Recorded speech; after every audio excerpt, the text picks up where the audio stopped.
Welcome to a day in the life of a brain cancer survivor. If you don't know my name is Logan Sneed. I'm a 9-year brain cancer survivor, and I was actually the first ever ketogenic diet influencer on the internet. There was me and literally one other doctor. And 9 years ago was the day that I was diagnosed with an astrocytoma. I don't know the rest of the diagnosis, to be honest with you. That's all I know. It was a stage 4. And over the years, I have been documenting my journey of following the ketogenic diet, intermittent fasting, what supplementation to take, and I took a lot of years off. I feel really bad. There's a lot of people who've been wanting to know what I do to beat this stuff and how I've been able to do it. And in this video, I'm going to show you exactly that in the most raw form possible. Now, before I go into this and show you, I know there's going to be people who may be watching this saying, wait, I thought you did 1 meal a day. Wait, I thought you did 2 meals a day. Wait, I thought you should do this. I'm 9 years into this journey. Yes, I have had seizures, and I will explain a little bit more why that has happened in the past, in that time period since I've been on and off of keto, and I'm full-fledged back onto keto. And so again, I'm going to show you where my current state is after surviving and beating this for the past 9 years. So with that being said, let's get started. Blue moon tune in tonight, put you in that mood you like, spirit moving, now loosen you up, you don't care who cares. Could I do, say black coffee? Yeah.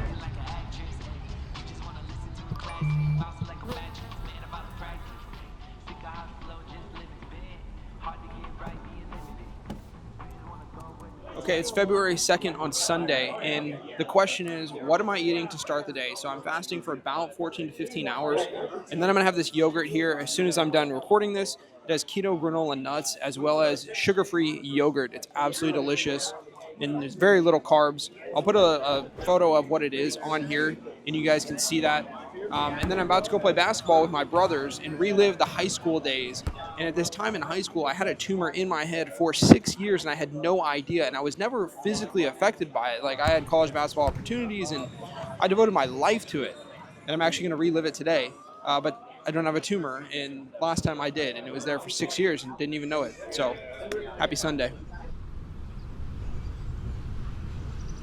Okay, it's currently 12:45 and I'm about to go on to a run. I was fasted for 16 hours and I just had that yogurt that you saw me make in the morning time. Now, again, I didn't show you guys as I was eating it because there's a lot of people around, but what I will do is I'll put the ingredients of it right here. And a lot of you may be wondering, why am I not doing 1 meal a day? Why am I not doing 18-hour? Or why am I not doing no fasting?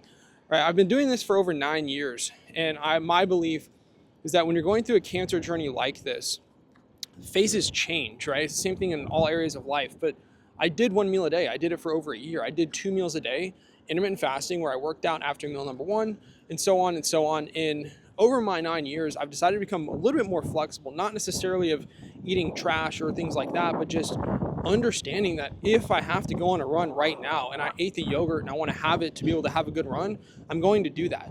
Because over my journey, maybe different for others, it started stressing me out if I wasn't perfect in that routine and exactly what I said I had to do as far as timing this and timing that and drinking all these crazy things, okay? So we're about to go on a run. I fasted for 16 hours. I got a good work session in. We're here in downtown Austin, and let's make it happen. And midway through this run, we're gonna do something that you have to do every single day, and for me, it has changed my life. Hey. Next to rock like Mick Foley, it's Nick Joby, kill him softly, play that shit slowly. On the keys like Tony, throwing subs, they get toasted about my bread like a hoagie. This beat ice cold, look how. Okay, so we have completed the run, and it hasn't fully updated yet. There's still about 10 minutes till it's updated, but I started this at 0.6 miles done for the day. We're at 4.6, so I've done over 4 miles so far. And now the question is, what happens to your brain or my brain? What happened to my brain when I had a seizure? Now, there's a lot of belief that a seizure can actually completely reset your entire brain, okay? Don't take this to face value and go test out having a seizure, okay? But that is what it can actually do. My belief is that I feel like I've become significantly more creative after I've had my seizure. And they've actually done some studies showing that seizures can, like, people who are some of the most creative people that have ever existed have actually been susceptible to seizures. And again, I don't condone this, but I've asked my neuro-oncologist. He said, yeah, it could be a possibility that your idea that you have, your business idea, was stimulated because of that seizure. And this idea that I have is something that nobody's ever created before, and you guys are gonna see it in a few videos down the road. I can't publicly disclose it, But if you stick around, you're gonna see this business idea that I believe is so creative and so life-changing for so many people. And I wanna give Caesars some credit. Okay, so now we're gonna meditate. I highly recommend this, guys. I don't care who you are, what your problem is. If you have no problems or all problems, please meditate. It's completely changed my life. All I do is I sit here and I visualize a shield around myself, and I visualize the things that I don't want in my body. Cancer, negativity, trauma, whatever that is, it's outside of me, it's not inside of me. And so having a shield around me will definitely do that. And so I'm out here just gonna meditate, listen to these things. You can look it up on YouTube, it's just meditation music. It's so simple, it's life-changing.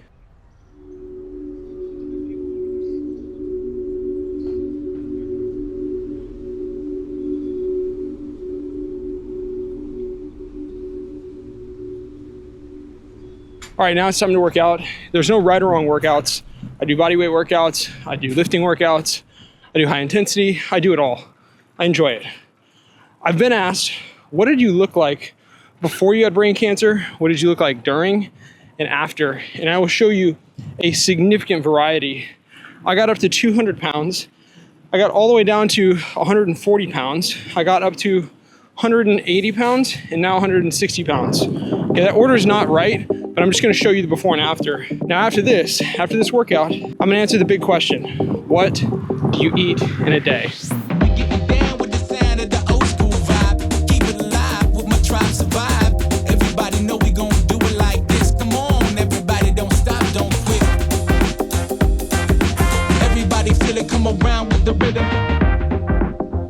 Okay, so now it's lunchtime and it's about 2:42 p.m. So I'm making lunch a lot later than when I usually do, but today we're gonna have organic sausage, some eggs, some vegetables, a tomato, a pickle. I usually have kimchi as well, and an avocado, and there's really no specific reasons why.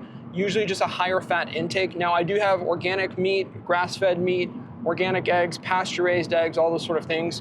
And if you wanna see the meals that I used to make back in the day on my keto channel, I'll put some photos up here and you can get some ideas. They're absolutely delicious. And back then I weighed a lot less. My protein intake was definitely lower. At this point, I've wanted to gain some muscle back, so it's a little bit higher. And I do take ketone ester after every single meal, even if it's a perfect macro keto meal, I still will take it. And I'll show you what that ketone ester actually looks like. So one big question I get asked is, what are my groceries like? What do I buy? So I'm here at Costco. I'm gonna show you guys some things that I do buy. It all is keto based. All right, there's a lot of different answers of what you can eat on keto. I'm not a keto page. I'm not a keto doctor like I used to be. But I will show you guys what I do eat and some of my favorite foods for the keto diet and what I do.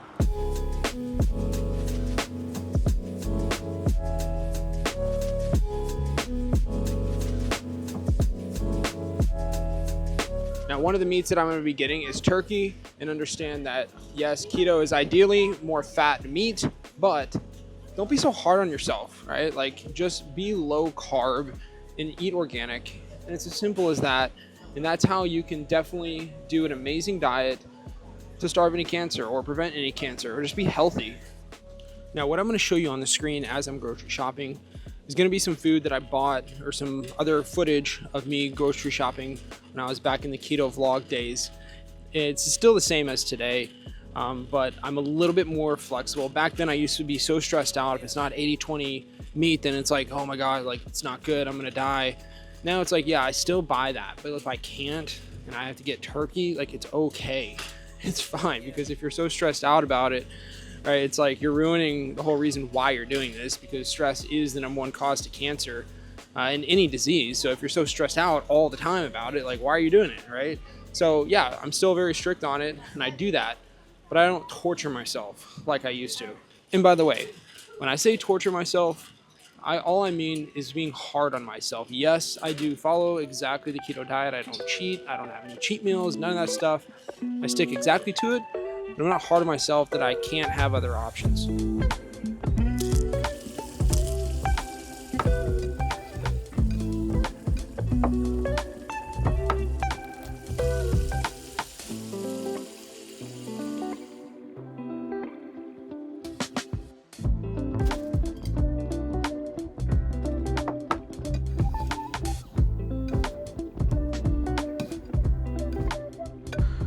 So to answer the big question, everybody wants to know what I've done to truly beat this brain cancer. I'm going to basically put a link to it below. I'll make it completely free, obviously, for you guys. I want to just help people. And I'll put kind of a list of all the supplements. I'm going to put some photos on here of some meals. And I want to be very clear is that there are a lot of things that can be done to beat brain cancer. It's not one thing. It's not two things. It's a lot of different things. But I also want to be very clear to not stress yourself out about these things, because back in the day, if you knew about my keto journey, I was doing every single thing and it was awesome. And I still basically kind of do, but it really stressed me out, to be honest with you. And that's the last thing that you need fighting any sort of cancer, is simply stress.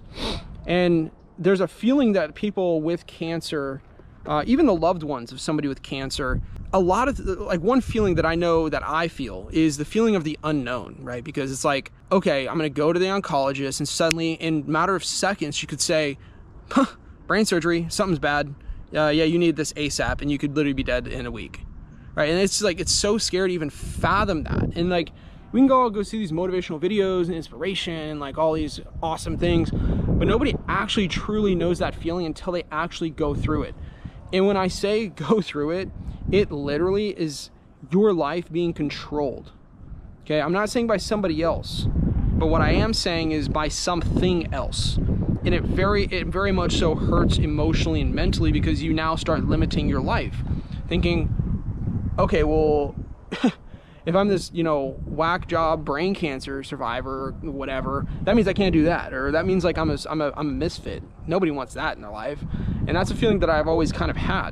But I will tell you is that you can use your brain as your biggest weapon, because it is your biggest weapon. And sometimes we point our own weapon, our own biggest weapon, at our own selves, and you can't do that.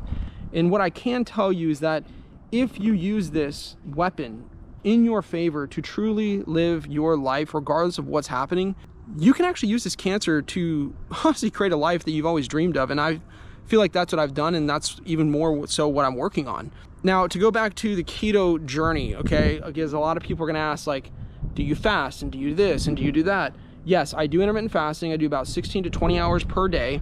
But again, like, I used to be so like, it doesn't matter how I feel, like I have to do it. And that was a little torturous, to be honest with you, because there's moments where like I just didn't want to fast. I didn't feel like I should, but I did. And it stressed me out.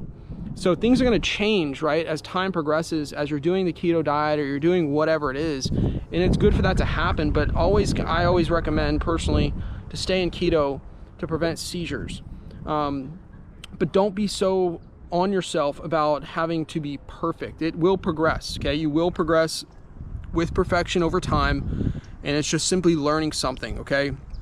Now, again, there's a lot of different variables that can happen. My belief is the mind is one of the biggest, if not the biggest, thing that needs to really be brought into play to beat something like this. On top of that, obviously the right supplementation. On top of that, I do believe the right neuro-oncologist or the right cancer doctor, who or whatever that is. And to find out who that right individual is, it's going to come down to how much they truly believe in you and their own selves. A lot of the oncologists that I've talked to, they don't really give any hope, and it just kind of is like, all right, day's over, see ya. And that's not who I am. That's not what I do. It's not how I think. And if somebody's just going to count me off their list and say you're dead, like, I don't that's not who I want in my life. So hopefully you guys got a lot of value from this video, and if you want to stick around, subscribe down below, because I'm going to show you guys of me documenting my entire life from complete A to Z while overcoming this entire journey. While doing that, I'm also building a brand new business from the ground up, and I'm going to show you guys every single thing that I experienced behind the scenes while overcoming this brain cancer journey, while building this business, right? And I still have other goals in life, and I'm going to document every single piece of it from the ground up and showing you guys how these things are actually possible. And the only thing that holds us back is this, right? And so if I can do this from what I'm documenting, I'm going to show you guys my stress, my pain, my sadness, my emotions, my happiness, my success, fulfillment, joy, dreams, everything. Click the link below to subscribe. I'll see you guys in the next one. And one last thing, you know what they say, you got one story.